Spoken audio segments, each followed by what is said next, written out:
This episode is sponsored by Adobe Express. You can find out more at iag.me/Adobe Express and more information at the end of this episode. Kick your perfectionistic tendencies to the curb. There is no need to be perfect. In fact, what it is, it's progress. It's about your progress. You have to be willing to suck the first couple of times that you do video because you're going to do things wrong.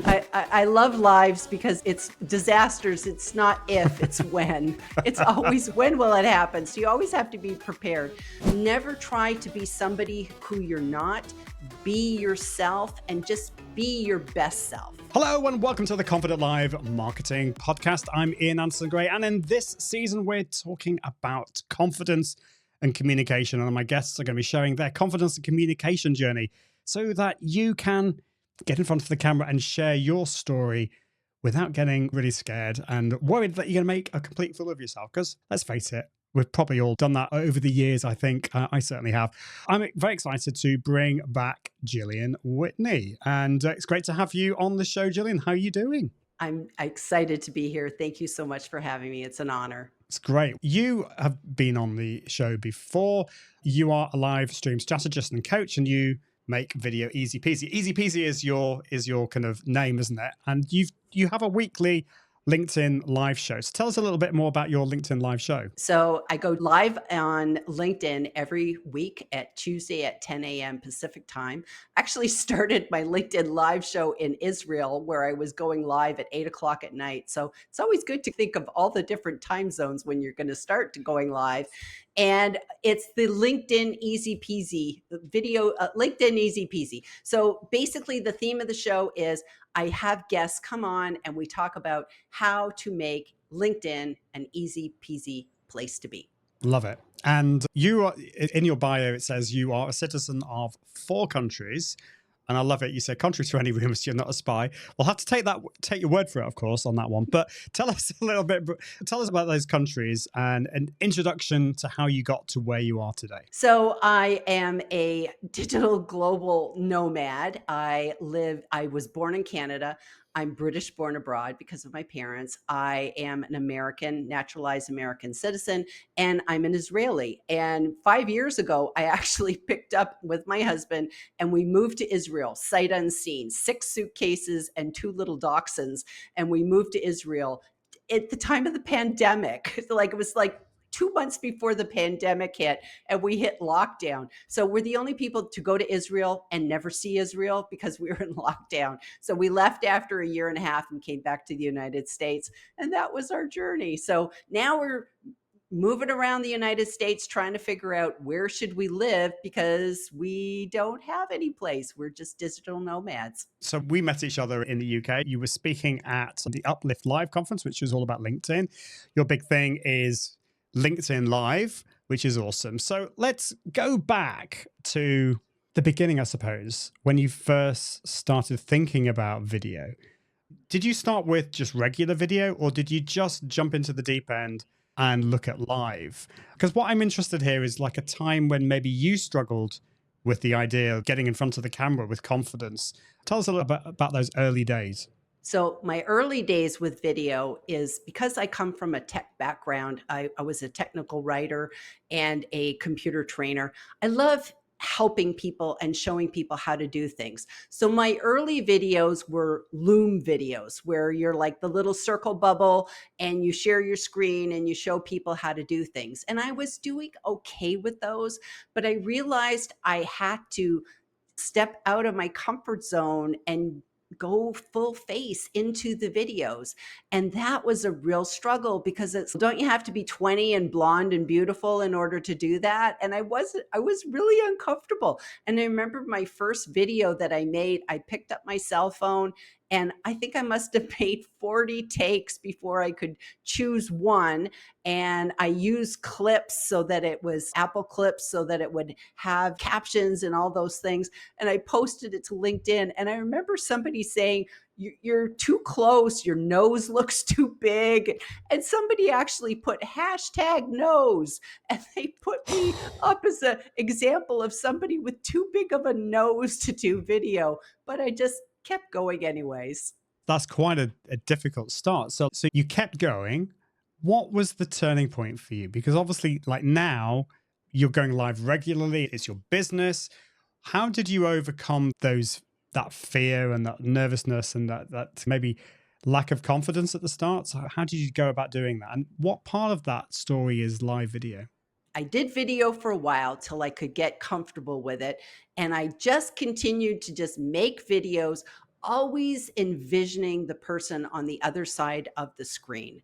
And I think that's important because if you put your attention on your audience, like you said before, it gets you out of your own head and it allows you to care more about the audience and what your message is. Because essentially, people are not looking at us the way we think they're looking at us. They're there to either learn something or be entertained. So it's really important that you make that message as a gift to your audience. And I come from a Toastmasters background, and that is the theme in Toastmasters is always put your focus on the audience Mm. and look for those friendly eyes when you're speaking in public.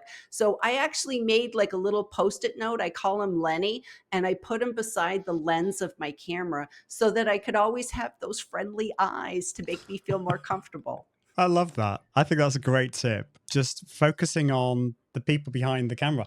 And I think this is in a way, this is what I struggled with. I struggled with a lot of things at the start, but was the fact that the camera's this inanimate object. And I can see you when I'm talking, which makes such a difference. I think that when you have a guest on with live video, that makes a big difference. But if it's just you, you're either just seeing a picture of yourself, that's a whole other thing that we could go down. Like, so getting comfortable with the way we look is one thing. But I think we're just wired as human beings to communicate with other human beings. And if we just see this kind of camera, then it's really hard, isn't it? Was there a pivotal moment that, or a decision that helps you build your confidence and do what you're doing today? Or was it more of a gradual process for you? I think it was more of a gradual process that I'm by nature an introvert, and I assumed that introverts can't do this. But then I recognized, oh, people were saying they liked my videos, they were finding them helpful. So then I began pushing myself. And I remember once I saw somebody else who was doing video. And I thought they were doing it terribly. And I thought, I need to up my game because what that person's saying isn't very good. And no one will know about me if I don't get out there and push myself. So sometimes, too, there's a little bit of if you're not doing video and your competitors are doing video, that can give you a little bit of a push to get over Mm. yourself and get out there. I think that can have different effects. I think that's a really positive effect. You saw somebody sharing video and you thought, oh, I think I can do better than that. It was an encouragement for you. But sometimes we can go down the comparison route and think, oh, they're so much Mm. better than me. How we look at what other people are doing, we need to frame it in the right way and we need to use it as an encouragement. And we also we need to remember to be ourselves. And I think this is something that you feel strongly about.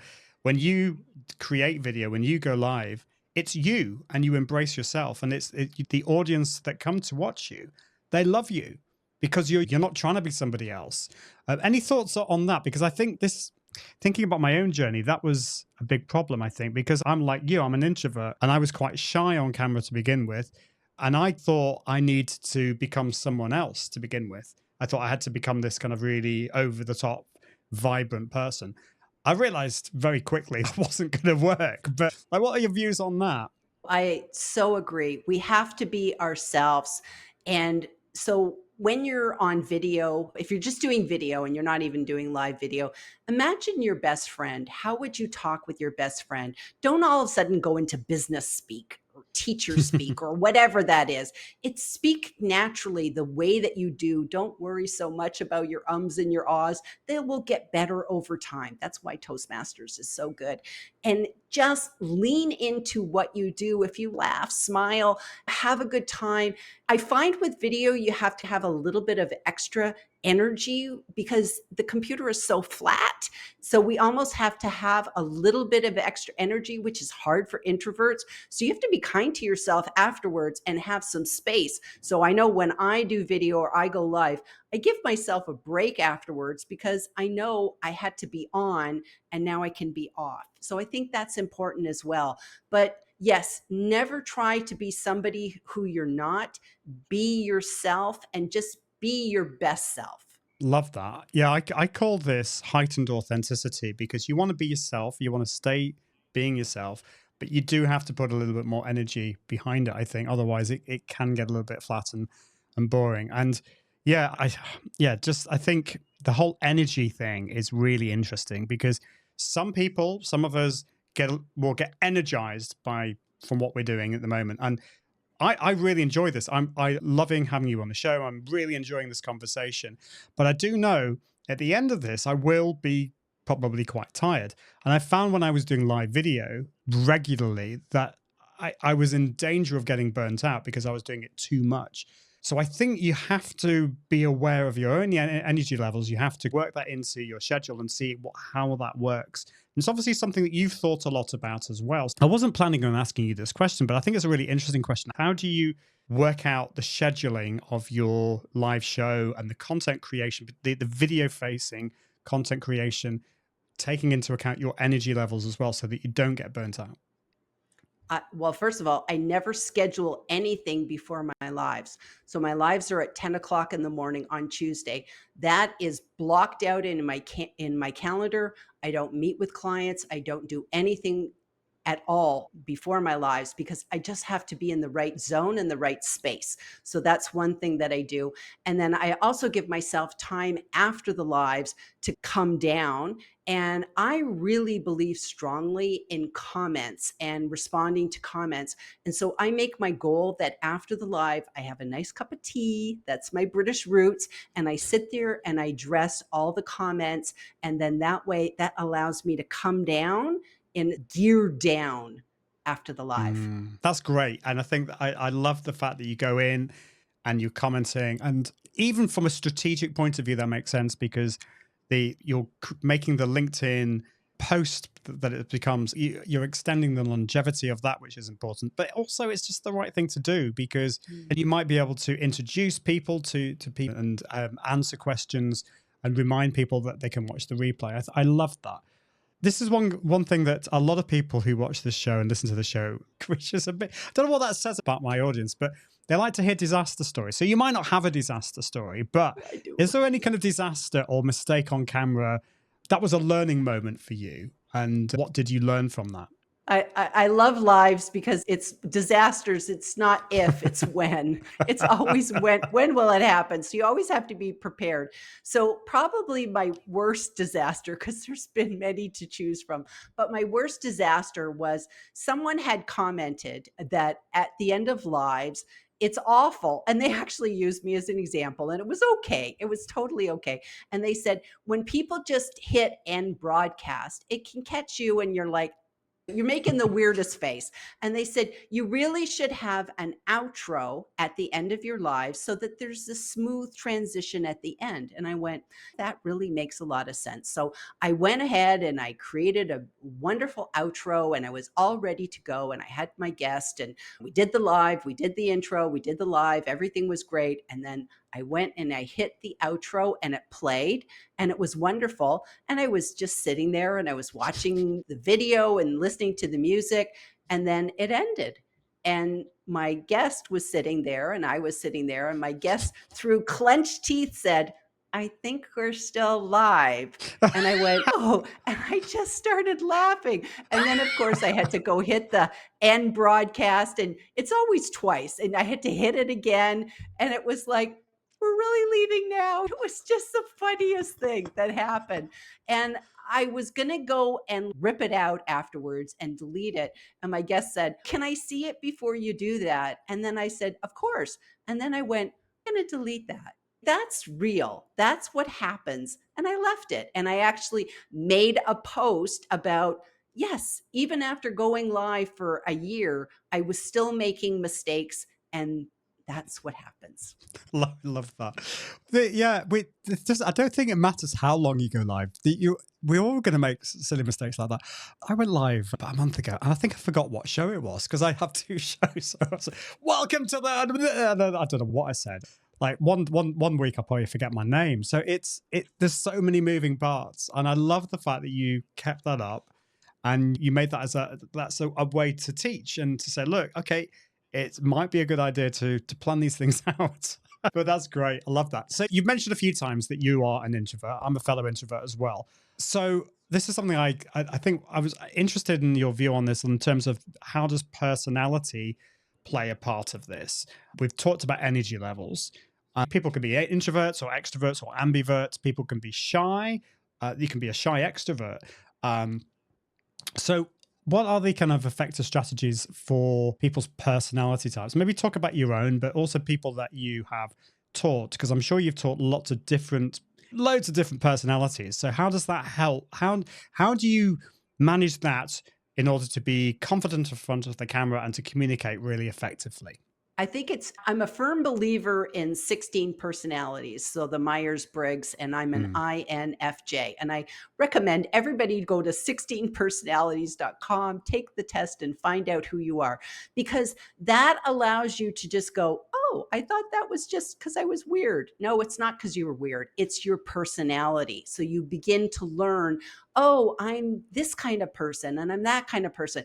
And it allows you to feel more confident because you understand how you tick. So that's really important. And what I found is that I look at my guests, and if I focus my attention on making my guests feel comfortable, it's almost as if, like, when you go live, you can see yourself as a party host. If you were hosting a party, you would welcome people into your home. You'd be introducing them to other people. You would be so focused on them and having everybody have a good time.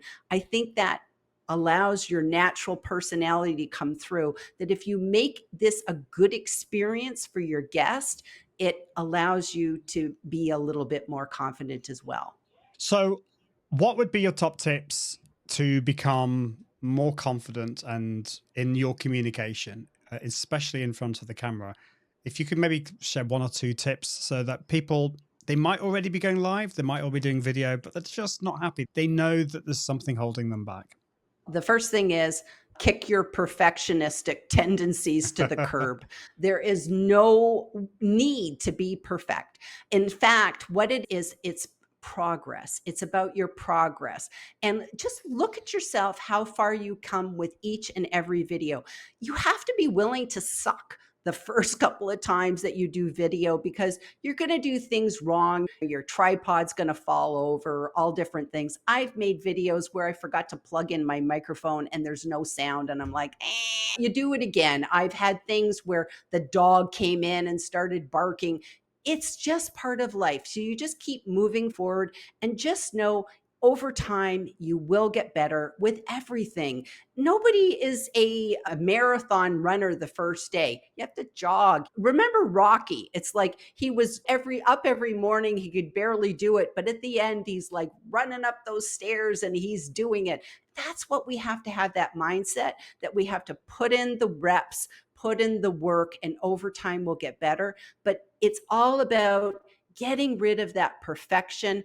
Don't compare yourself to anybody. Just look at yourself and just say, how did I do? And analyze your videos and be kind. Like in Toastmasters, we have to give feedback of how people did speeches. You can take that same evaluation quality and look at your own videos and sit there and say, how was my lighting? How was my video? Was it blurry? Was it clear? Did I make good eye contact with the camera? Did I say too many ums and ahs? Look at yourself like that and make notes, get a diary. And over time, you can increase how you do something by evaluating yourself and setting goals to get better. Love that. You've actually answered my last question, which was really about words of encouragement for advice for the listeners. But I think you've really done that because it is about just getting started, not going down the perfectionism side of things, and you will get better. if you look back at the first videos that we have created, you might be encouraged. They're probably, horrendous. Oh my goodness. I still keep them up on YouTube, even though I'm tempted to take them down from time to time. Thank you so much, Gillian. It's been great to have you back on the show. So obviously you've got your LinkedIn live show that happens every week. And obviously LinkedIn is probably the best place to connect with you. So tell us a little bit more about that. What your next thing that you're working on, because tell us about your book again, but I'm sure you've got other things that you're working on. Tell us a little bit more about that.